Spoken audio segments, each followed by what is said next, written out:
Всем чудесный привет! Добро пожаловать на мой канал, меня зовут Маргарита. Сегодня я хотела бы поговорить о фортепиано и поделиться своей историей о том, как я решила вернуться за инструмент спустя 12 лет перерыва. И я думаю, что я буду рассказывать хронологически, по шагам. И первым моим шагом было почувствовать вдохновение и желание сыграть что-нибудь. Наверное, в первый раз я что-то почувствовала, когда ходила на концерт живой музыки. И также я что-то почувствовала, когда была в антикафе, и там было фортепиано и возможность что-то сыграть.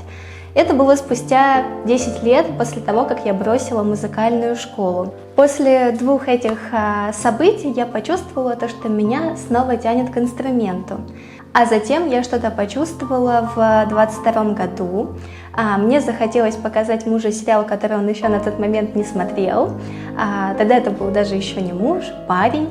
Вот. И там была такая красивая сцена, где Кэрри вместе с Петровским дома, рядом с камином, и он читает ей стихи Бродского, а потом играет композицию, которую он написал по сюжету. И мне так понравился этот момент, так он меня вдохновил, что я тоже сказала, что я хочу быть загадочной русской душой, точно так же декларировать стихи вслух и играть на фортепиано. Муж воспринял это буквально и на новый 23-й год подарил цифровое фортепиано, вот это, чему я была очень удивлена и невероятно рада. Поэтому я считаю важно чем-то вдохновиться, почувствовать это притяжение к инструменту, прежде чем вернуться к истокам. Шаг 0. Если вы находитесь в терапии, то я думаю, что стоит поднять этот вопрос с психологом. Я поднимала вопрос с музыкальной школой и не раз. Так получилось то, что я сменила музыкальную школу, и когда я только начинала играть, я была невероятно вдохновлена, очарована инструментом, и мне это очень-очень нравилось. И у меня первая учительница была действительно невероятно прекрасным человеком, и мне очень нравилось, я с большой радостью приходила и на уроки специальностей, и на уроки сольфеджио. Однако в какой-то момент школу пришлось сменить, и я попала к достаточно агрессивной преподавательнице, которая была очень педантична, и по ее мнению я всегда как-то недостаточно что-то делала. Сначала вроде бы она была нормальная, но потом в какой-то момент она стала очень агрессивной. Бывало то, что она ругалась из-за каких-то малюсеньких ошибок, то есть поставила 4-й палец вместо 3-го, это вызывало у нее просто приступы, вспышки ярости. Она могла ударить по фортепиано с очень большой силой, чем меня очень пугало, и много кричала. Вот. И в какой-то момент я просто перегорела и к инструменту, мне не хотелось туда приходить, и я бросила это дело, и, наверное, на протяжении лет 10 мне абсолютно не хотелось играть, и я чувствовала очень сложные эмоции относительно инструмента. Вот. Однако прорастет трава сквозь все преграды и напасти. В какой-то момент я почувствовала, что меня снова тянет к инструменту. Если мой рассказ чем-то похож на ваш, наверное, все-таки стоит поговорить об этом со специалистом. Я касалась этой темы с психологом и не раз. И, наверное, самое важное, что я поняла, что мне больше не 9, 10, 11 лет, и я могу спокойно отстоять себя у любой Зеноновны, смочь себя защитить. И только я решаю, что для меня хорошо, а что плохо, потому что я уже достаточно взрослая. И для меня важно относиться к своим навыкам бережно и к себе бережно. Я заслуживаю такого подхода. Мы даже отрабатывали такой момент, что я бы сейчас, взрослая Рита, могла бы сказать: Зеноновне, и чтобы я могла бы сказать той маленькой Рите, которую некому было защитить. И сейчас я чувствую то, что больше у меня тема это не болит, и я могу играть и не чувствовать каких-то отсылок в своей голове к тем временам, к тем занятиям. Шаг 2. Принять тот факт, что какие-то навыки, они подзабылись, но они обязательно вернутся. Правда, для этого потребуется приложить усилия и потребуется время, но они обязательно вернутся. Это нормально, особенно если это были навыки, полученные в детском возрасте. Например, в детстве я ходила вместо обычной школы в церковно-приходскую. И у меня до сих пор есть достаточно много информации в моей голове, которой я не пользуюсь в обычной жизни, однако она все еще там есть. В том числе знание церковно-славянского, учитывая, что сейчас я живу на русском и на английском. Также я знаю итальянский, но сейчас в жизни не использую. Но церковно-славянский — это вещь, с которой я не соприкасаюсь, и мозг достаточно забавная штука, потому что я все еще могу это понимать. Поэтому если какие-то навыки кажется, будто бы они утрачены и потеряны, на самом деле они просто где-то глубоко, и они обязательно вернутся. Шаг 3. Начать с малого и вспоминать информацию, которая раньше была знакома и привычна. Например, начать с того, как правильно держать руки, вспомнить ноты первой октавы, второй октавы, прикоснуться к малой и большой октаве.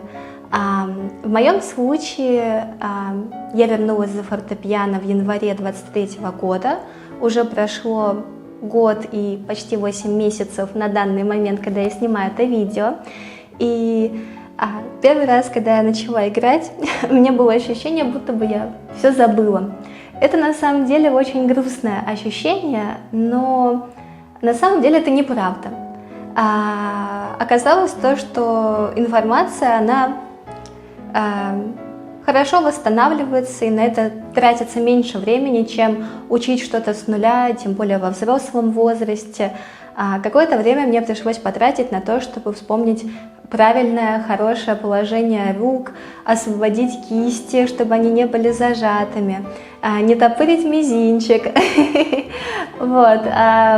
вспомнить ноты первой октавы, с этим было нормально, но со второй нужно было уже немножко думать. Конечно, я не могла схватывать быстро материал так, как я привыкла это делать в музыкальной школе, и эти воспоминания у меня все еще были в памяти. И какое-то время мне еще пришлось потратить на то, чтобы вспомнить ноты басового ключа и нормально их воспроизводить с какой-то не гигантской задержкой, скажем так. Но оказалось, что все это вопрос навыка, который вернется. Он правда вернется. Не зазорно посмотреть в YouTube или в интернете, как работает та или иная вещь, или разбор какого-то произведения. Например, я так тоже делаю. Или, например, я помню, что меня абсолютно выпало из головы, и, честно, до сих пор так и не вернулась правильная игра трелей. Но не сказать то, что я потратила очень много времени на это, и не сказать то, что у меня было много произведений в музыкальной школе, связанных с этим. Однако, я думаю, что как только меня вдохновит какое-то произведение, я найду в себе силы и наконец-то с этим разберусь. Шаг 4. Найти ту композицию, которая вдохновляет и влечет к инструменту. В моем случае с 7 лет почти ничего не поменялось. Тогда это были композиции Бетховена «Лунная соната» и Хачатуряна «Андантина». И что тогда, что сейчас, я до сих пор чувствую невероятное вдохновение, когда слышу эти композиции, и они все еще вызывают у меня те же самые эмоции. Поэтому это были одни из первых нот, которые я нашла и взяла в свою библиотеку. Это были те произведения, которые в детстве мне казались невероятно красивыми, и я готова была тратить время на то, чтобы их выучить, что тогда и что сейчас. Отработка гамм, учебных композиций — это, конечно, хорошо, но кто теперь запретит играть то, что хочется? А никто. Шаг 5. Бережное отношение к себе, к своим навыкам и талантам. Для себя я выработала несколько правил. Я стараюсь максимально выключить голос критикующего преподавателя в своей голове и стараться не критиковать себя, свою игру и не сравнивать себя с другими, потому что все люди разные. А также идти в своем комфортном темпе. Я никуда не спешу и могу играть столько, сколько пожелаю. И шаг 6. Практика. Играть тогда, когда захочется. Проживать эмоции и чувства за инструментом. Искать мелодии, композиции и ноты, которые невероятно вдохновляют. Если рассказывать о моем опыте, я вернулась за инструмент год и почти 8 месяцев тому назад. За это время у меня бывали периоды, когда я играла каждый день, а бывали перерывы, где я не могла играть. Например, в этом году у меня случилась трещина вот в этом пальце, и, к сожалению, у меня был перерыв на 3 месяца, пока рука не восстановилась. Также я завела папочку со всеми вдохновляющими композициями. Вот так вот, вот так вот она выглядит. Здесь достаточно много нот под разное настроение. Вот так вот. Обычно она стоит за фортепиано. Я сажусь за инструмент только тогда, когда чувствую вдохновение и желание что-то сыграть. К сожалению или к счастью, мне часто нравятся композиции, которые я пока что не могу сыграть, мне пока что не хватает для них навыков. Например, ПДД Чайковского или 3-я часть лунной сонаты. Но, к счастью, хотя бы первую часть я смогла самостоятельно выучить, и думаю, что я сыграю ее далее в этом ролике, и вы сможете ее услышать. На данный момент я могу хорошо сыграть первую часть лунной сонаты, Андантина Хачатуряна и композицию Where is my mind? И самое главное, мне это нравится. Я буду очень рада и признательна, если вы напишите в комментариях, какие композиции для фортепиано вдохновляют вас, и я с радостью почитаю и поищу что-то, хочется найти что-то трепетное и очаровывающее.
Я с удовольствием почитаю ваши истории о том, как вы вернулись за инструмент или еще пока что не вернулись. Подписывайтесь на этот канал, если вам интересно услышать что-нибудь еще о творчестве и приключениях.